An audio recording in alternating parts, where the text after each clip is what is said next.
सम्माननीय मैं मोदी साहब को निवेदन करती हूँ इस सभा को संबोधित करें। छत्रपति शिवाजी महाराज की, छत्रपति शिवाजी महाराज की, छत्रपति शिवाजी महाराज की।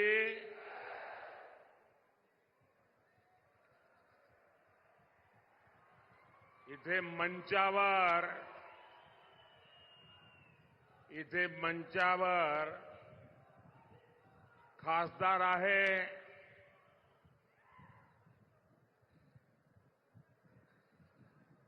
आणि एक कामदार सुद्धा आहे।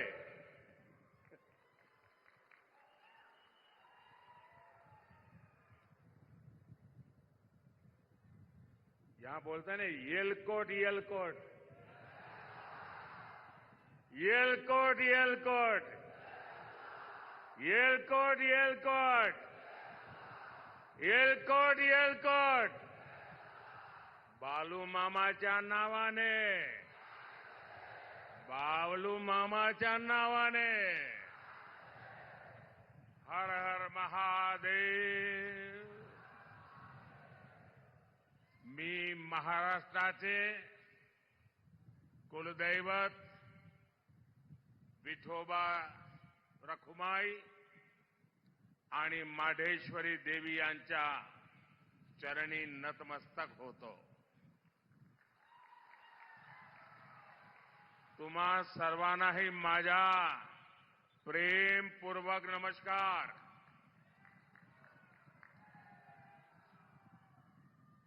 छत्रपति शिवाजी महाराज की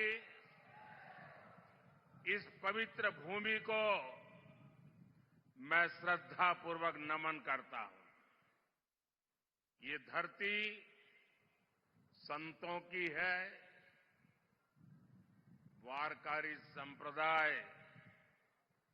अनेक संतों का आशीर्वाद हम सबके ऊपर है। उनकी प्रेरणा से आज मोदी विकसित भारत के लिए आपसे आशीर्वाद मांगने आया है। सबसे पहले तो मैं क्षमा मांगता हूं। क्षमा इस बात की कि हमारे देश के पॉलिटिशियनों ने ऐसी आदत डाली है कि सभा अगर 11 बजे घोषित होती है तो नेता 1 बजे आता है और जनता को भी धीरे धीरे आदत लग गई, हां यार वो तो 1 बजे आएंगे। अब मेरी मुसीबत है कि मैं समय पे आ जाता हूं और उसके कारण बहुत से नागरिकों को अन्याय होता है। मैं आया हूं तब से देख रहा हूं पूरा जुलूस आ रहा है वहां से। अब इतनी बड़ी तादाद में जो लोग आ रहे हैं, मैं उनको मेरी बात नहीं कह पाऊंगा। इसलिए जो अभी पहुंचे नहीं हैं, मैं उनकी भी पहले से क्षमा मांगता हूं, क्योंकि आगे के कार्यक्रम में जाने के लिए मैं अपनी बात करके चला जाऊंगा। तो आप कृपा करके मुझे क्षमा कीजिए। आप इतने दूर दूर से आते होंगे, गांवों से आते होंगे और इस सभा के लिए आते होंगे, लेकिन मेरी कठिनाई है कि मैं आपके दर्शन किए बिना आगे निकल जाऊंगा।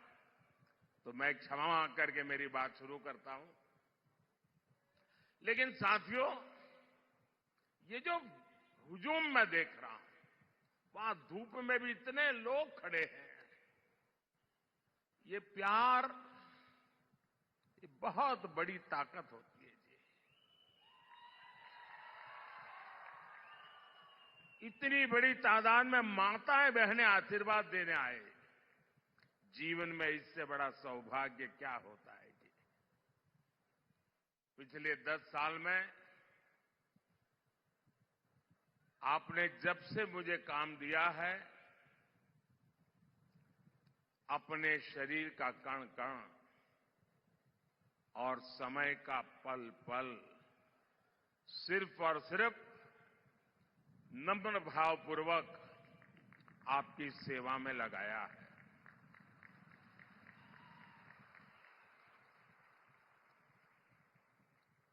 आज देश के लोग,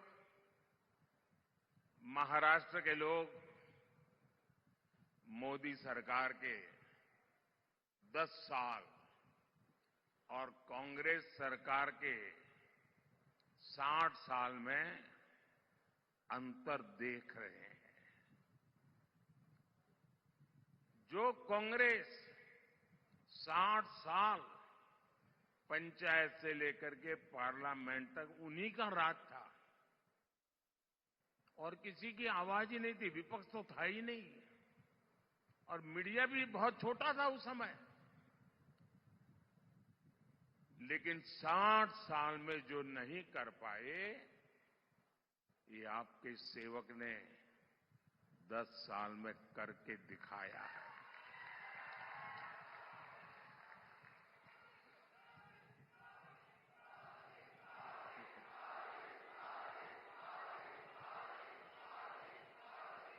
पिछले 60 साल में आपने कई बार कांग्रेस के सभी प्रधानमंत्रियों के मुंह से, उनके सभी नेताओं के मुंह से एक ही बात सुनी होगी, गरीबी हटाएंगे, गरीबी हटाएंगे, गरीब माला जपते रहते ना।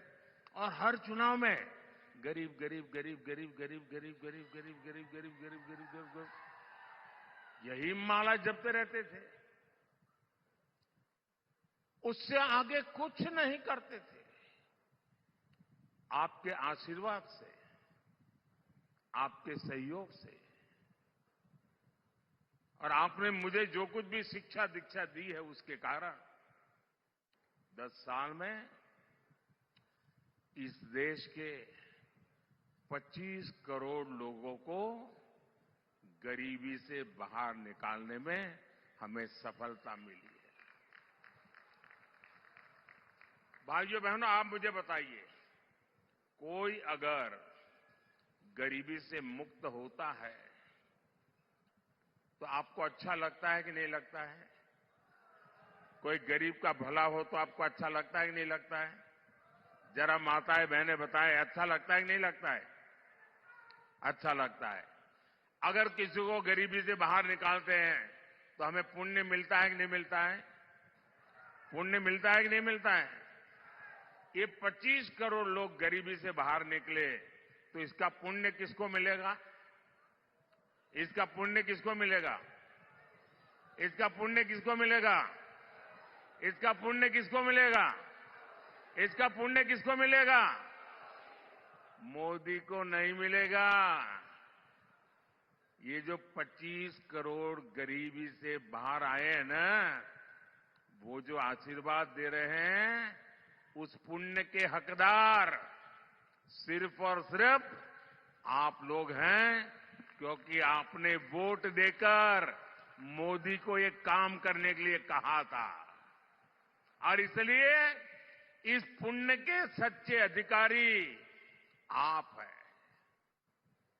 आज 80 करोड़ देशवासियों को उनकी थाली भरी हुई रहती है, उनका चूल्हा जलता रहता है, उनका बच्चा भूखा नहीं सोता है। 80 करोड़ लोगों को मुफ्त खाना मिलता है। इसका पुण्य किसको मिलता है?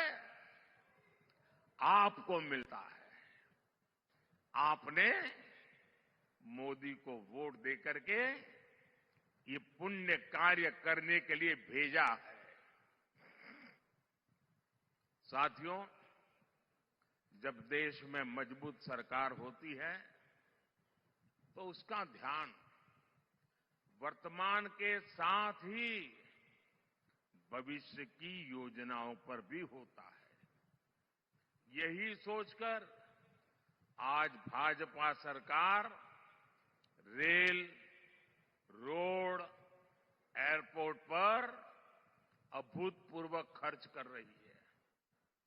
जितना कांग्रेस सरकार ने अपने 10 साल में खर्च किया, उतना आज हम 1 साल में खर्च कर रहे हैं।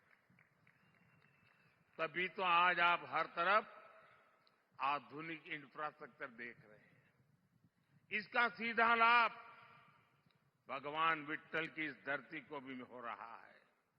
यहां पालकी मार्ग हो, रेलवे का काम हो, एयरपोर्ट का काम हो, ऐसे हर काम पर महायुति की हमारी सरकार तेजी से काम कर रही है। भाइयों और बहनों, महाराष्ट्र की जनता जब प्यार देती है, जब आशीर्वाद देती है, तो कोई कसर नहीं छोड़ती है। लेकिन अगर कोई अपना वचन पूरा नहीं करता, तो महाराष्ट्र की जनता उसे भी बराबर याद रखती है। रखती है कि नहीं रखती है? और हिसाब बराबर समय आने पर चुकता करती है कि नहीं करती है? अब देखिए, 15 साल पहले एक बहुत बड़े नेता यहां चुनाव लड़ने के लिए आए थे। कहते हैं कि तब उन्होंने डूबते सूरज की शपथ लेकर कहा था कि यहां सूखे से प्रभावित क्षेत्रों तक पानी पहुंचाएंगे। उन्होंने पानी पहुंचाया क्या? पानी पहुंचाया क्या? पानी पहुंचाया क्या? याद है ना? याद है ना? अब उनको सजा देने का समय आ गया है। एक वो दिन था और एक आज का दिन है। वो यहां से चुनाव लड़ने की हिम्मत नहीं जुटा पाए।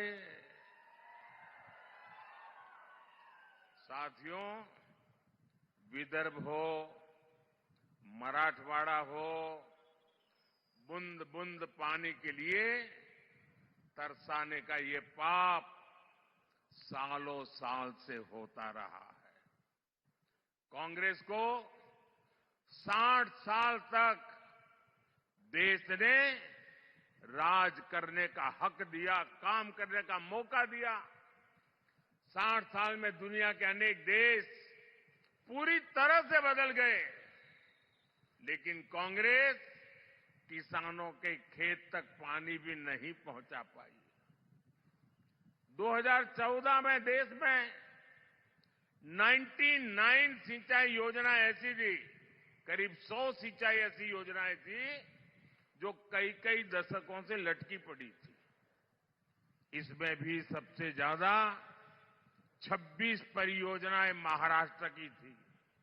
सोचिए कितना बड़ा धोखा इन लोगों ने महाराष्ट्र को दिया है। साथियों, हर खेत में पानी पहुंचाना, हर घर तक पानी पहुंचाना, ये मेरे जीवन का बहुत बड़ा मिशन है। 2014 में सरकार बनने के बाद मैंने पूरी शक्ति इन सिंचाई परियोजनाओं के ऊपर लगा दी। आज कांग्रेस की लटकाई वो करीब करीब 100 सिंचाई परियोजनाओं से 63 परियोजनाएं पूरी हो चुकी है। जिस नीलवांडे डैम का इंतजार 50 सालों से हो रहा था, उसे हमने पूरा करवाया। गौसीखुर्द परियोजना का ज्यादातर काम एकनाथ जी, अजित दादा और देवेंद्र जी की टीम तेजी से पूरा कर रही है।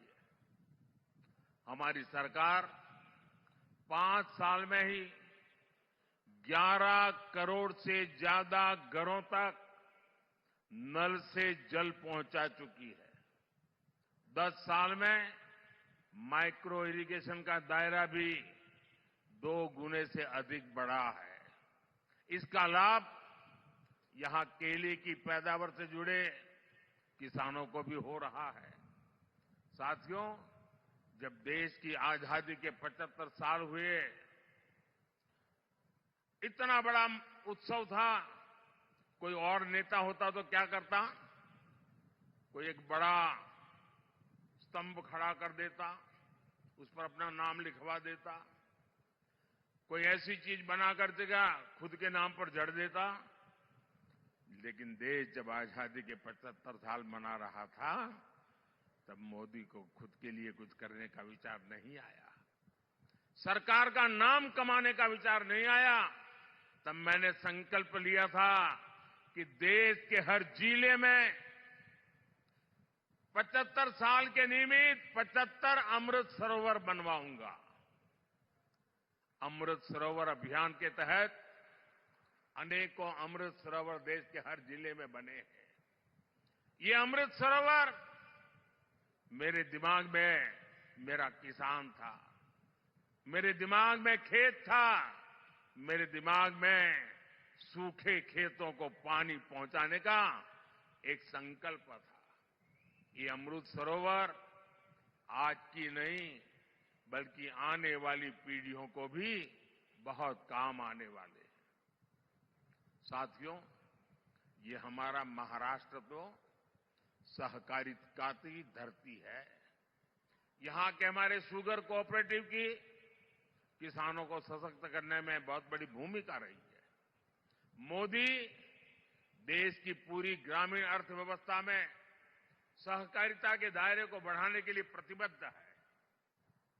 इसलिए 2019 में जब आपने फिर पूर्ण बहुमत की सरकार बनाई, तो हमने पहली बार देश में सहकारिता के लिए अलग मंत्रालय बनाया, अलग मिनिस्ट्री बनाई।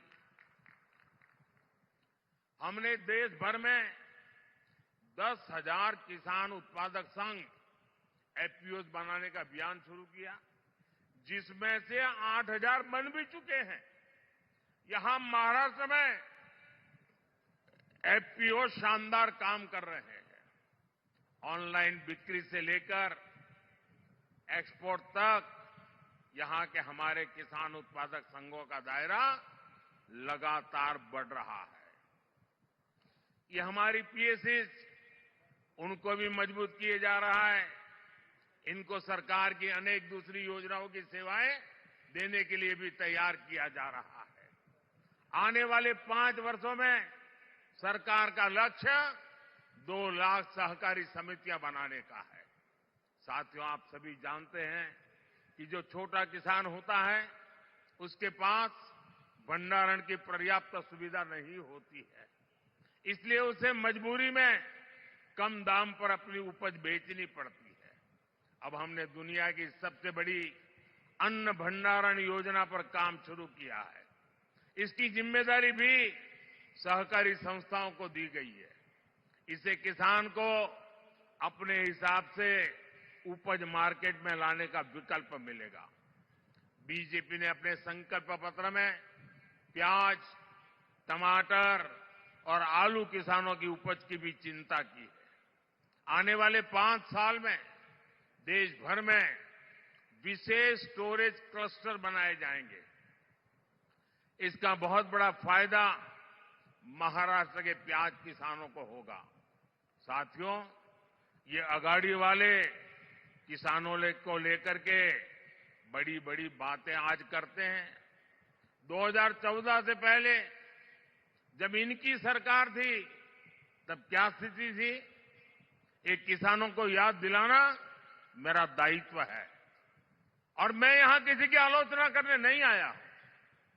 मैं देश की जनता को, महाराष्ट्र की जनता को, मेरे देश के किसानों को सच्चाई से अवगत कराना चाहता हूं। 10 साल जब रिमोट कंट्रोल वाली सरकार चलती थी, तब यहां के कद्दावर नेता देश के कृषि मंत्री थे। और क्या हुआ था, जब यहां के बड़े कद्दावर नेता दिल्ली में बैठे राज करते थे, तो गन्ने का एफआरपी करीब 200 रुपये था। और आज मोदी के सेवा काल में गन्ने का एफआरपी 340 रुपये प्रति क्विंटल, यानी करीब करीब 350 रुपये। जब ये कद्दावर नेता वहां कृषि मंत्रित्व के नाते बैठे थे, तब गन्ना किसान अपने एरियर के लिए शुगर कमीशन के ऑफिस का चक्कर लगाते थे। आज ऐसी स्थिति नहीं है। आज देश में करीब करीब 100% एरियर पेमेंट होता है। 2014 में गन्ने का एरियर पेमेंट 57,000 करोड़ रुपए का था और इस साल 1,14,000 करोड़ रुपए की पेमेंट हुई है। इसमें 32,000 करोड़ रुपए महाराष्ट्र के किसानों को मिले हैं। साथियों, इनकम टैक्स को लेकर हमारी शुगर मिल्स 90 के दशक से परेशान थी और ये कद्दावर नेता दिल्ली में बैठे थे। मैं उनको बार बार समझाता था कि भाई, आपके महाराष्ट्र में भी ये कोऑपरेटिव मिलें हैं शुगर की, गुजरात में भी है, परेशानी हो रही है। मैं गुजरात का मुख्यमंत्री था, चिट्ठियां लिख रखता था, मिलकर के बताता था, लेकिन 2014 से पहले ये कद्दावर नेता का डिपार्टमेंट होने के बावजूद भी शुगर मिल्स की इनकम टैक्स की समस्या का समाधान नहीं किया। जब मोदी को सेवा करने का मौका मिला, एनडीए की सरकार बनी, तो हमने उसका समाधान कर दिया।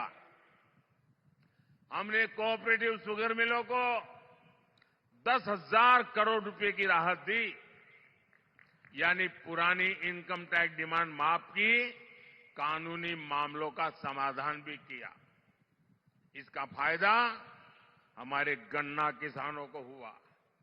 मार्च 2023 से शुगर मिलों को हमने 10,000 करोड़ रुपए का विशेष लोन का प्रावधान भी किया है, ताकि शुगर मिल हर प्रकार का काम तेजी से कर सके, किसानों की पेमेंट न रुके। जब यहां के कद्दावर नेता दिल्ली की सरकार में थे, तब सरकार ने देश के किसानों से सिर्फ 7.5 लाख रुपए की खरीद की थी, 7.5 लाख करोड़ की। आज 10 साल में 20 लाख करोड़ रुपए की खरीदी हमने करके दिखाई है। कहां 7.5 लाख करोड़ और कहां 20 लाख करोड़। महाराष्ट्र के दलहन तिलहन किसानों से 16,000 करोड़ रुपए की खरीद हमारी सरकार ने की है। साथियों, पहले दिल्ली से किसान के नाम पर थोड़ा भी पैसा निकलता था तो यहां कांग्रेस का पंजा उसे लूट लेता था, लेकिन अब दिल्ली में आपका ये बेटा बैठा है। अब दिल्ली से आपके हक की निकली पाई आपके खाते में पहुंचती है। पीएम किसान सम्मान निधि के तहत 3 लाख करोड़ रुपए किसानों के खाते में जमा हुए हैं। इसमें से महाराष्ट्र के किसानों को भी हजारों करोड़ रुपए मिले हैं। साथियों, बीते दशकों में किसानों ने अन्न की पैदावार में भारत को आत्मनिर्भर बनाया है। अब हमारा संकल्प है विकसित भारत में अन्नदाता विकसित भारत की ऊर्जा बने, अन्नदाता ऊर्जा दाता बने। 10 साल पहले देश में सिर्फ 40 करोड़ लीटर इथेनॉल उत्पादन होता था। अब देश में 500 करोड़ लीटर, उससे भी ज्यादा इथेनॉल का उत्पादन होता है। इससे पिछले 10 सालों में किसानों के पास 70,000 करोड़ रुपए अतिरिक्त गए हैं और ये पैसा गन्ना किसानों को मिला है। साथियों, हमने गोवर्धन योजना भी शुरू की है। एनडीए सरकार देश भर में गोवर्धन प्लांट लगा रही है, ताकि पशुओं के गोबर से गैस से बिजली और किसानों की कमाई भी बढ़े।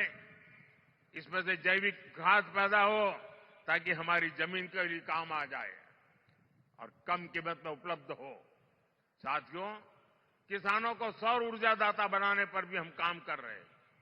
पीएम कुसुम योजना से सोलर पंप के लिए खाली पड़ी जमीन में छोटा सा सोलर प्लांट लगाने के लिए सरकार मदद दे रही है। इससे किसान मुफ्त बिजली भी उपयोग कर पाएगा और बाकी बिजली सरकार खरीदेगी। अब तो मोदी ने हर परिवार के बिजली बिल को जीरो करने का बीड़ा उठाया है। पीएम सूर्य घर मुफ्त बिजली योजना बनाने के पीछे यही उद्देश्य है। इसके तहत घर की छत पर सोलर पैनल लगाने के लिए सरकार मदद करेगी, बैंक खाते में पैसा डालेगी। जितनी जरूरत हो उतनी मुफ्त बिजली का उपयोग करो और बाकी बिजली सरकार को बेच दो, कमाई करो। यानी बिल भी जीरो और बिजली से कमाई भी। ये होता है मोदी की गारंटी का मतलब।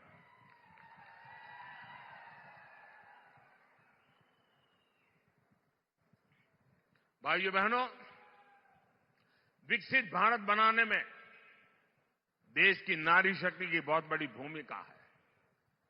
मोदी गांव की अपनी करोड़ों बहनों को सशक्त करने में जुटा है।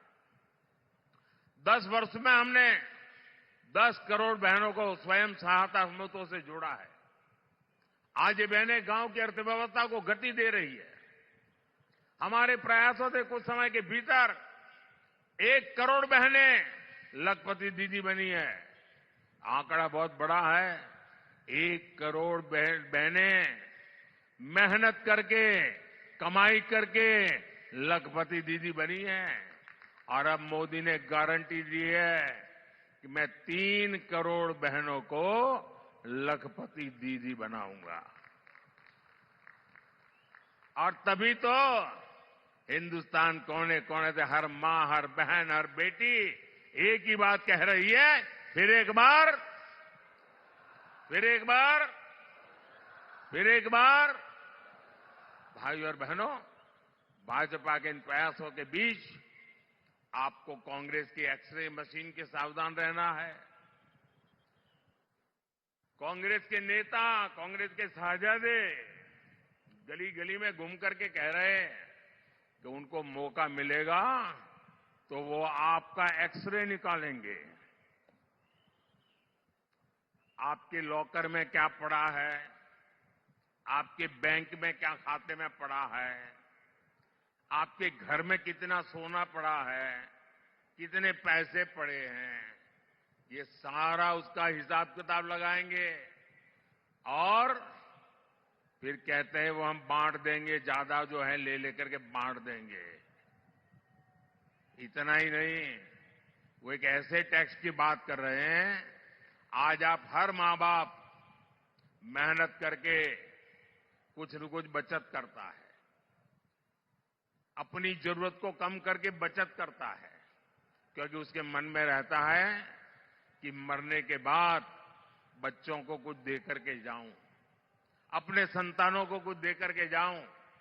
और इसलिए वो कुछ न कुछ बचत करता है। अब ये कहते हैं जो बचत करते हैं आप, उस पर सिर्फ आपके संतानों का हक नहीं होगा, उस पर सरकार का भी हक होगा। और जो भी आपने बचाया है बच्चों के लिए, वो बच्चों को जाने से पहले आधा से ज्यादा सरकार ले लेगी। अगर आपके पास 10 एकड़ की जमीन है, अब आपको 10 एकड़ की जमीन बच्चों को नहीं दे पाएंगे, 5 एकड़ सरकार ले लेगी। आपने गांव में एक घर है, शहर में एक घर बनाया है, तो घर गया समझ लीजिए। अब मुझे बताइए, आपको ऐसी सरकार चाहिए क्या, जो आपकी मेहनत का पैसा लूट ले? ऐसी सरकार चाहिए क्या? आपकी संपत्ति छीनने का उनका इरादा, ये खतरनाक इरादा है। ये मार्क्सवादियों का विचार है, इन नक्सलवादियों का विचार है। और इसलिए ऐसे लोगों से एक भी आदमी जीत करके दिल्ली नहीं जाना चाहिए। इन सब से आपको कांग्रेस से सतर्क रहने की जरूरत है। और उनके सारे साथी भी ऐसे ही है। साथियों, आज अयोध्या में 500 साल के बाद भव्य राम मंदिर बना। राम मंदिर बनने से हर कोई खुश है। आप खुश है कि नहीं है? अब मुझे बताइए भाई, ये अंग्रेजों के जाने के बाद, देश आजाद होने के बाद पहले ही दिन राम मंदिर का काम शुरू होना चाहिए था कि नहीं होना चाहिए था? इतने साल क्यों लटका रहा? क्योंकि उनकी वोट बैंक की राजनीति थी, उनके वोट बैंक की चिंता थी, आपकी आस्था की चिंता नहीं थी, आपकी भावना की चिंता नहीं थी, आपकी श्रद्धा की चिंता नहीं थी। कांग्रेस के पास मौका था, लेकिन कांग्रेस ने इस पवित्र काम में सिर्फ रुकावटें पैदा की। जिसकी राम में आस्था होगी वो ऐसे काम कभी नहीं कर सकता। कांग्रेस की राम में ना आस्था है और ही उसके पास ऐसा एहसास है, और उनके सारे चेले चपाटे भी यही है। ऐसा काम कोई डरी हुई पार्टी नहीं कर सकती, तुष्टीकरण के दबाव से गिरी हुई पार्टी नहीं कर सकती। ऐसा करने के लिए जो साहस चाहिए होता है, वो साहस मोदी ने दिखाया है। और डंका की चोट पर 500 साल का इंतजार खत्म हो गया, राम मंदिर बन गया। और ये कहते थे राम मंदिर बनेगा तो आग लग जाएगी। कोई आग लगी क्या? मंदिर बना कि नहीं बना? और भाइयों बहनों, 500 साल के बाद जो सपना पूरा हुआ है ना, उसका कारण आपका एक वोट है, आपके वोट की ताकत है, जिसने 500 साल के इंतजार को खत्म किया है। इस पुण्य के हकदार आप हैं, जिनके वोट की वजह से पवित्र काम पूरा हुआ। भाइयों और बहनों, आपका वोट मजबूत भारत के लिए, एक मजबूत सरकार बनाने के लिए पड़ना चाहिए। अब मुझे बताइए, जिनके पास कभी 400 एमपी हुआ करते थे, वो पार्टी आज 250 पौने 300 लोगों को चुनाव नहीं लड़ा पा रही है। अगर सरकार बनानी हो तो 272 तो सीट चाहिए भाई। वो इतनी लड़ा नहीं रहे, तो सरकार बनेगी कैसे? जीतेगी कैसे? और इसलिए जो सरकार बनाने के लिए लड़ ही नहीं रहे हैं, तो उनके लिए आपका वोट बर्बाद करने की जरूरत क्या है? और इसलिए मैं आपसे आग्रह कर रहा हूं कि आप वोट दे करके सरकार को मजबूत बनाइए। और आप जब वोट देंगे ना, वो वोट सीधा सीधा मोदी के खाते में जाने वाला है।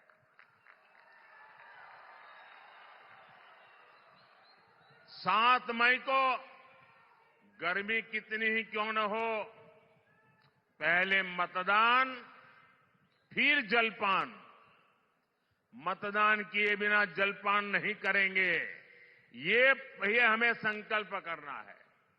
7 मई को मेरे साथी रंजीत नायक निंबालकर जी को आप जो वोट डालेंगे, वो मोदी की शक्ति बढ़ाएगा। माड़ा के लोगों से मेरा एक आग्रह और है, आप इनको तो जिताइए, लेकिन मेरा एक और काम करिए। यहां से जाने के बाद गांव में, मोहल्ले में, परिवार में सबको बताना कि अपने मोदी जी आए थे और मोदी जी ने आपको नमस्कार भेजा है, प्रणाम भेजा है। मेरा प्रणाम पहुंचा देंगे, सभी को मेरा प्रणाम पहुंचा देंगे। मेरे साथ बोलिए, भारत माता की, भारत माता की, भारत माता की। बहुत बहुत धन्यवाद। या महाविजय संकल्प सभेला संबोधित करणारे आदरणीय देशाचे लाडके पंतप्रधान नरेंद्रजी मोदी साहेब यांचं या ठिकाणी मी मनपूर्वक आभार व्यक्त करते। आणि या महाविजय संकल्प सभेला उपस्थित असणाऱ्या सन्माननीय रश्मी दीदी बागल यांना